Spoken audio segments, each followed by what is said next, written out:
बांग्लादेश को कॉटन देना बंद कर दो, यान देना बंद कर दो, अपने आप उसकी जो गारमेंट मैन्युफैक्चरर्स और गारमेंट एक्सपोर्टर्स हैं वो इंडस्ट्री ठप हो जाएगी। इससे पहले भारत ये कदम उठाता, बांग्लादेश ने स्वयं वो कदम उठा लिया। अपना भारत से जाने वाला यान इंपोर्ट उसने लैंड रूट से बैन कर दिया है। बांग्लादेश के द्वारा जो भारत से आने वाला जितना भी कॉटन यान था उसका इंपोर्ट अब यहाँ पे ब्लॉक कर दिया गया है। आप लोग यहाँ पे देख सकते हैं ये खबर, और ये खबर बहुत ही ज्यादा सरप्राइजिंग बन जाती है कि ये मानो जैसे हमारी इंडस्ट्री को अब हमेशा के लिए ठप कर देने वाली बात है। हम कॉम्पीट नहीं कर पाएंगे ग्लोबल प्लेयर्स के साथ, कि प्लीज अपना डिसीजन विड्रॉ कर लें जो आपने ट्रांसशिपमेंट बैन लगाया है। ये दोस्तों आंकड़े कह रहे हैं। अगर आप यहाँ पे आंकड़ों को भी देखें, FY23 में इंपोर्ट्स ऑफ इंडियन कॉटन ये $1.92 बिलियन पे था, और FY24 में यही वाला आंकड़ा बढ़ते हुए $2.36 बिलियन पे चला गया था। पाकिस्तान लाइव के मोअज़्ज़िज़ नाज़रीन, अस्सलामु अलैकुम। बांग्लादेश ने भारत से यौन दरामद करने पर मुकम्मल पाबंदी लगा दी है और इस फैसले ने भारतीय हुकूमत के होश उड़ा दिए हैं।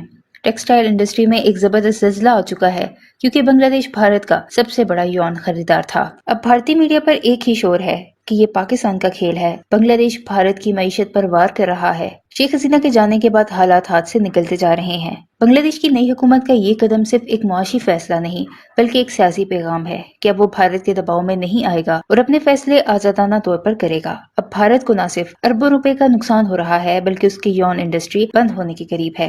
हजारों कारखाने बंद होने का खदशा है और लाखों मजदूरों की नौकरियां खतरे में है। उधर बांग्लादेशी मीडिया ने इस फैसले को कौमी खुद मुख्तारी का संग मील करार दिया है। उनका कहना है कि अब बांग्लादेश अपनी टेक्सटाइल इंडस्ट्री के लिए और हत्ता के पाकिस्तान से भी खरीदेगा और भारत पर इन्हिसार खत्म करेगा। भारतीय मईशत पर इस फैसले का ऐसा असर हुआ है कि टेक्सटाइल मार्केट्स में यौन के रेट्स गिर चुके हैं और सरमायाकार अपना पैसा निकाल रहे हैं। भारतीय तजियाकार ये मानने पर मजबूर हो चुके हैं कि बांग्लादेश अब भारत के कंट्रोल से बाहर निकल चुका है और पाकिस्तान के साथ बढ़ते ताल्लुकात, चीन की हमायत और अमेरिका की खामोश रजामंदी, ये सब मिलकर भारत को तन्हाई की तरफ धकेल रहे हैं। भारतीय मीडिया का कहना है कि बांग्लादेश की ये पाबंदी सिर्फ यौन तक महदूद नहीं रहेगी। ये सिर्फ पहला कदम है और आने वाले दिनों में कपास, चीनी, चावल और दीगर अशिया पर भी पाबंदियां लग सकती हैं। यानी भारत को बांग्लादेशी मार्केट से मुकम्मल तौर पर बाहर निकाला जा रहा है। इसके साथ ही एक और बड़ी खबर कि बांग्लादेश की हुकूमत ने पाकिस्तान से टेक्सटाइल मुआहदे पर बातचीत शुरू कर दी है।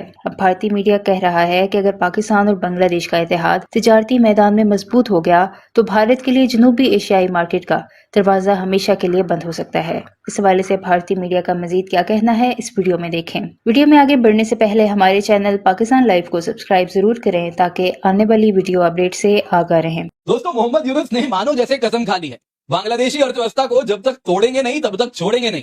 दरअसल काफी टाइम से भारत के ओर से ऐसी मांग होती थी, आम जनमानस में होती थी कि बांग्लादेश को कॉटन देना बंद कर दो, यान देना बंद कर दो, अपने आप उसकी जो गारमेंट मैन्युफैक्चरर्स और गारमेंट एक्सपोर्टर्स हैं वो इंडस्ट्री ठप हो जाएगी। इससे पहले भारत ये कदम उठाता, बांग्लादेश ने स्वयं वो कदम उठा लिया। अपना भारत से जाने वाला यान इंपोर्ट उसने लैंड रूट से बैन कर दिया है। अब इसको और क्या ही कहेंगे, कितने तेजस्वी लोग हैं। दरअसल दोस्तों आप देख सकते हैं ये बहुत ज्यादा न्यूज में कवर किया जा रहा है। बांग्लादेश ने हॉल्ट कर दिया है यान इंपोर्ट्स को भारत के लैंड पोर्ट्स के माध्यम से, और इसके बाद वहां की जो गारमेंट मैन्युफैक्चरर्स हैं, गारमेंट एक्सपोर्टर्स हैं, वो कह रहे हैं दिस इज कैटास्ट्रोफिक। उनका जो कहना है दोस्तों कि ये मानो जैसे हमारी इंडस्ट्री को अब हमेशा के लिए ठप कर देने वाली बात है। हम कॉम्पीट नहीं कर पाएंगे ग्लोबल प्लेयर्स के साथ। और दोस्तों ये काफी ज्यादा चैलेंजिंग है। अगर आप देखें ना तो हमने ऑलरेडी कवर किया था कि किस प्रकार से जो बांग्लादेश के garment manufacturer and exporters association है, आपको इनका इंटरव्यू दिखाया था फारूक हसन जी का, जो कह रहे थे कि प्लीज अपना डिसीजन विड्रॉ कर लें जो आपने ट्रांसशिपमेंट बैन लगाया है। और जिसके साथ बांग्लादेशी एक्सपोर्ट्स को जो हम फास्ट रूट देते थे, जिसके द्वारा वो हमारे एयरपोर्ट से अपने सामान को एक्सपोर्ट कर पाते थे, वो हमने बंद कर दिया, तो वो उसी से परेशान थे। यहाँ पे दोस्तों वो तो फिनिश गुड्स को मार्केट तक पहुंचाने की बात थी। अब जो यूनुस ने कदम उठाया है उसके बाद इन गारमेंट मैन्युफैक्चरर्स के लिए जो इनपुट मटेरियल है जिससे गारमेंट बन रहा है वो भी बहुत ज्यादा डिलेज के थ्रू गुजरने वाला है, उसकी कीमत बढ़ने वाली है। नतीजन गारमेंट मैन्युफैक्चरर्स पूर्ण रूप से परेशान हो उठे हैं और वो कह रहे हैं यूनुस क्या फैसला ले रहे हैं, ये क्या हो रहा है। जोश में होश खो देने वाली बात यहाँ पे कही जा रही है और मैं ये बहुत पोलाइटली रख रहा हूँ, सच कह रहा हूँ। हो सकता है आप में से कई लोग नहीं समझ रहे होंगे यान क्या होता है। तो यान कुछ दोस्तों ऐसा है जो आप यहाँ पे देख रहे हैं। दरअसल दोस्तों कॉटन आपने देखा होगा खेत में उगता है, फिर उसको अगर आप देखें तो बेसिक प्रोसेसिंग की जाती है, रॉ फाइबर मिलता है, फिर उससे अगर आप देखें तो टेक्सटाइल मिल्स में हम यान बनाते हैं, फिर इस यान से रॉ फैब्रिक बनता है, फिर उसकी प्रोसेसिंग होती है, अलग अलग कलरिंग होती है, डाइंग होती है, जिसके बाद अगर आप देखें तो प्रोसेस्ड फैब्रिक बनता है, फिर उसको पैटर्न और उसकी कटिंग वगैरह होती है और फिर स्विंग होती है यानी सिला जाता है, जिसके बाद आप फाइनली ये फिनिश प्रोडक्ट देखते हैं जो कि हम कपड़ों के रूप में पहनते हैं। अब दोस्तों बांग्लादेश इसी को एक्सपोर्ट करता है। दरअसल वहां पे लाखों से लेके कई हजारों के तादाद में छोटे छोटे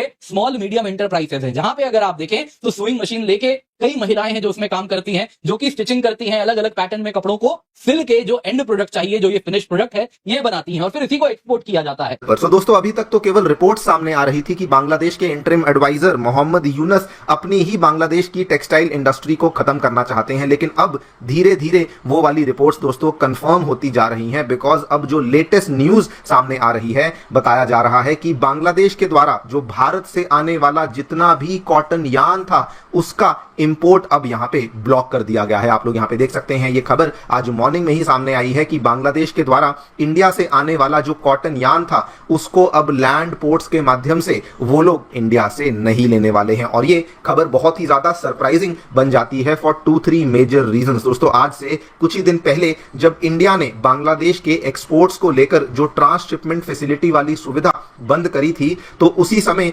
उसके 2 दिनों के बाद ही बांग्लादेश के कई सारे बिजनेसमैन, कई सारे एक्सपोर्टर्स वो इंडिया से आग्रह कर रहे थे कि प्लीज आप लोगों ने जो बैन लगाया है उसको यहां पे विड्रॉ कर लीजिए। बल्कि बांग्लादेश की जो टेक्सटाइल इंडस्ट्री है, स्पेशली उनकी जो रेडीमेड गारमेंट इंडस्ट्री है जिसको आरएमजी इंडस्ट्री कहा जाता है, वो भी इंडिया के ऊपर हेविली डिपेंडेंट थी। और ये मैं नहीं कह रहा हूं, ये दोस्तों आंकड़े कह रहे हैं। अगर आप यहां पे आंकड़ों को भी देखें, FY23 में इंपोर्ट्स ऑफ इंडियन कॉटन, जो यानी कि बांग्लादेश भारत से कॉटन मंगवाता था, ये $1.92 बिलियन पे था और FY24 में यही वाला आंकड़ा बढ़ते हुए $2.36 बिलियन पे चला गया था। यानी कि क्लियरली उनकी इंडस्ट्री इंडिया के ऊपर हेविली डिपेंडेंट है, बिकॉज जो वो टोटल कॉटन यार्न मंगवाते हैं उसमें 60% से भी ज्यादा का जो कॉटन यार्न है वो इंडिया से ही आया करता था। लेकिन अब दोस्तों यहां पे नोबेल लॉरिएट मोहम्मद यूनुस ने without giving any proper reasoning, without giving any proper logic, suddenly India से आने वाला जो ये कॉटन यार्न का इंपोर्ट है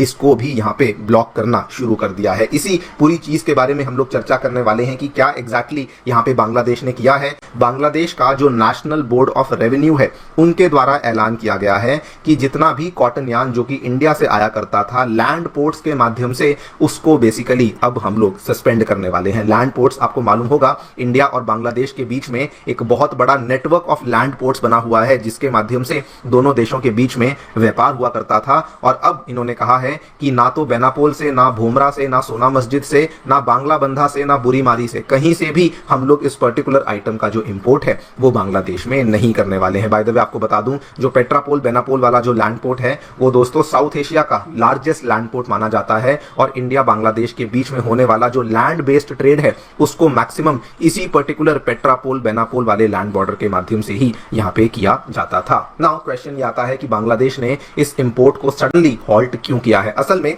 जो भारत से जाने वाला इंपोर्ट था उसका जो दाम था वो बहुत ही कम हुआ करता था और वो दाम इतना कम हुआ करता था कि वो बांग्लादेश के जो टेक्सटाइल मैन्युफैक्चरर्स हैं उनके बीच में ये बहुत ज्यादा लोकप्रिय था, बहुत पॉपुलर था। बिकॉज अगर वो वही वाला यार्न डोमेस्टिक सोर्सेज से प्रोक्योर करते थे तो उनको बहुत महंगा पड़ता था।